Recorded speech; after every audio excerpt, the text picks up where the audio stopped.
जय हिंद दोस्तों। मैं एयर वेटरन कॉर्पोरल मोहनरंगन चेन्नई से।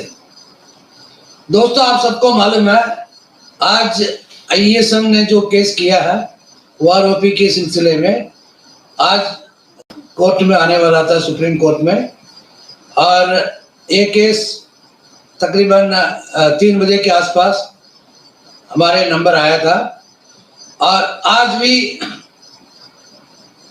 हमारे केस का मतलब हियरिंग नहीं हुआ। आज यहाँ तक कि अभी हमें सूचना मिली है 21 जनवरी 2022 को नया डेट दिया गया।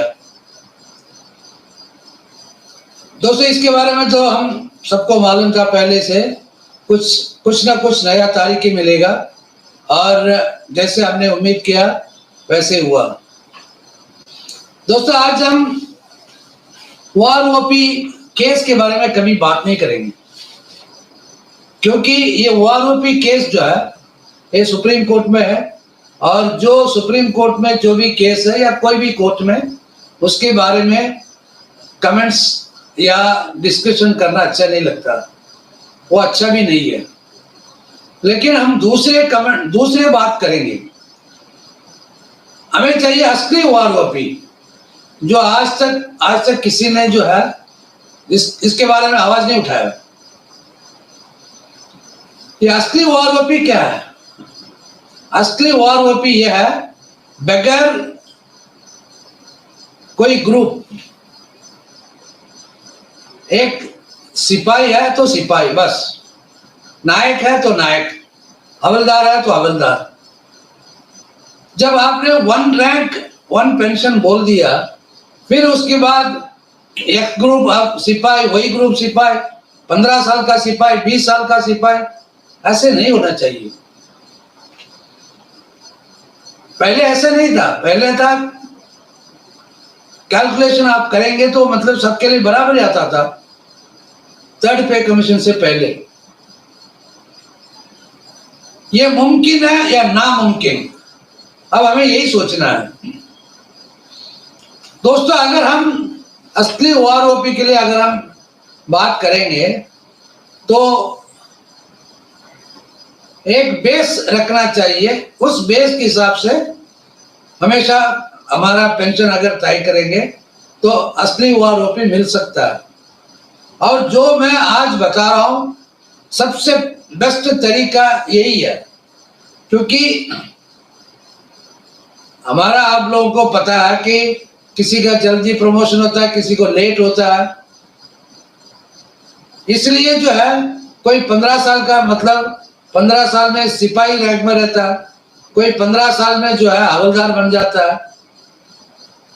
तो इससे अच्छा क्या है कि बेस, जैसे मैंने पिछले वीडियोस में भी बताया, हमारे चीफ ऑफ आर्मी स्टाफ का जो पेंशन है, उस पेंशन के हिसाब से हमारे पेंशन फिक्स होना चाहिए। हम तो ये नहीं कह रहे कि हमें आपसे इसका पेंशन दे दो। अगर 100 रुपए जो है हमारे चीफ ऑफ आर्मी स्टाफ का अगर पेंशन है, तो जो नीचे लेवल से जो लोग हैं, सिपाही, कम से कम सिपाही को जो है 20% पेंशन मिलना चाहिए। हम तो मांग सकते हैं 25%, लेकिन कम से कम अगर 20% से अगर शुरू करेंगे तो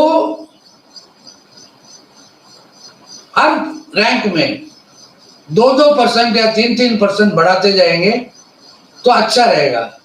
इसमें क्या है कि कभी भी जो भी रिटायर होगा उसको वही पेंशन मिलेगा, कभी रिवाइज करने की जरूरत ही नहीं है। जब भी चीफ ऑफ आर्मी स्टाफ का पेंशन बढ़ेगा तो सबका बढ़ जाएगा। ये 1 रैंक 1 पेंशन तभी मुमकिन है अगर गवर्नमेंट इस पॉलिसी को अडॉप्ट करेंगे तो।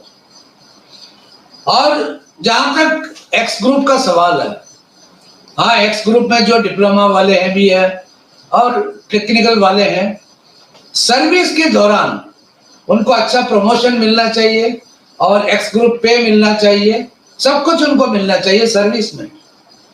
और मिलिट्री सर्विस पे है, जो सर्विस में है सबके लिए बराबर होना चाहिए। फील्ड अलाउंस सबके लिए बराबर होना चाहिए। और एक बार रिटायर होने के बाद हमारे पेंशन, जैसे मैंने आपको फार्मूला बताया, उस हिसाब से होना चाहिए। तो इसमें क्या है, असली 1 रैंक 1 पेंशन यही है। सिपाही है तो सिपाही पेंशन, नायक है तो नायक पेंशन। अगर वो मतलब आज रिटायर हो रहा है या 10 साल के बाद रिटायर हो रहा है, उसमें कोई प्रॉब्लम ही नहीं होगा। इसके लिए हमें जो है आवाज उठाना है।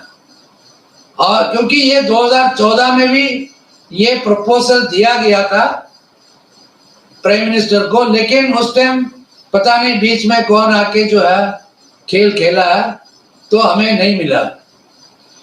आगे से हम मांगेंगे असली 1 रैंक 1 पेंशन, जो परसेंटेज के हिसाब से। अभी सिपाही को मिल रहा है 17,130। अगर 20% के हिसाब से अगर देंगे तो सिपाही को मिलेगा कम से कम 25,000 रुपये मिलेगा ना। हमें इक्वल एमएसपी चाहिए, हमें कुछ भी नहीं चाहिए, हमें दे दो भैया 20%, और 20% से लेके आगे चलते रहो, तो हमेशा जो है इसमें फायदा है। दोस्तों, हम सभी ना फेसबुक हो या व्हाट्सएप हो या यूट्यूब हो, सब कमेंट में यस हमें ये मिलना चाहिए, वो मिलना चाहिए, लेकिन कोई भी जो है आगे नहीं आ रहा। सबसे पहले जो है ये आवाज उठाना है, तो हमें एक साथ मिलके एक आवाज में बोलना चाहिए। हमें 20% मिनिमम जो चीफ ऑफ आर्मी स्टाफ का पेंशन है वो मिलना चाहिए सिपाही से, और धीरे धीरे वो उसको जो है ऑनरी कैप्टन तक बढ़ते जाएगा।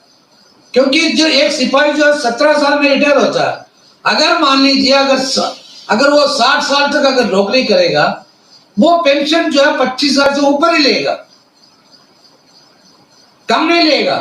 भले वो 60 साल तक अगर सिपाही भी रहेगा, फिर भी उसका पेंशन ज्यादा होगा।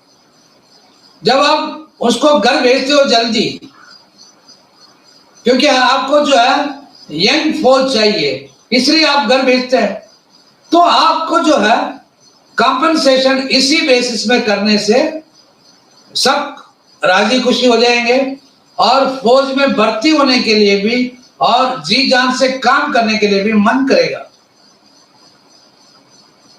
दोस्तों, मेरा जो है टेलीफोन नंबर 9962100315, इस नंबर पे आप व्हाट्सएप में अपना कमेंट डाल सकते हैं। क्योंकि कुछ ऐसे लोग हैं उल्टा सीधा कमेंट बोलने वाले भी हैं। एक अपने आप को जो बहुत बड़ा शख्स समझने वाला है, उसने एक कमेंट डाला था, हमें प्रेसिडेंट का जो है पेंशन मिलना चाहिए। ऐसे नालायक जो है ना, बस कमेंट करने के लिए ठीक है वो, लेकिन एक्चुअल कमेंट्स आपको पास करना है, डिसेंट कमेंट पास करो, और आपका जो भी राय है आप मेरे को व्हाट्सएप में अपना राय भी बता सकते हैं, ताकि हम उसके ऊपर भी विचार करेंगे। लेकिन मैं बार बार यही कह रहा हूं, जब तक हम एक साथ नई आवाज उठाएंगे, तब तक जो है ये सपना सपना ही रह जाएगा। ये जो है सपने को जो है हकीकत में सच्चाई में बदलना है, तो चलिए हम एक साथ मिलके कंधे से कंधे हम मिलेंगे और अपनी आवाज, अपनी ताकत गवर्नमेंट को बताएंगे। आप लोगों को मालूम है, जिसके बारे में हमें इस मंच में बोलना अच्छा नहीं है, फिर भी मैं आपको बताना चाहता हूं, अभी किसान आंदोलन में जो है उनकी जीत यहीं पे हुआ था। वो जो है एक ही आवाज में थे वो लोग, और उन्हीं किसान के बच्चे हैं और आज फौज में भी है। और जो किसान आंदोलन कर रहे हैं वो भी एक टाइम का जवान था। हमें उनसे सीखना चाहिए और एकता में ताकत, इस बात पे आप विश्वास रखो, हम अपना आवाज बुलंद करेंगे। जय हिंद, वंदे मातरम, नमस्कार।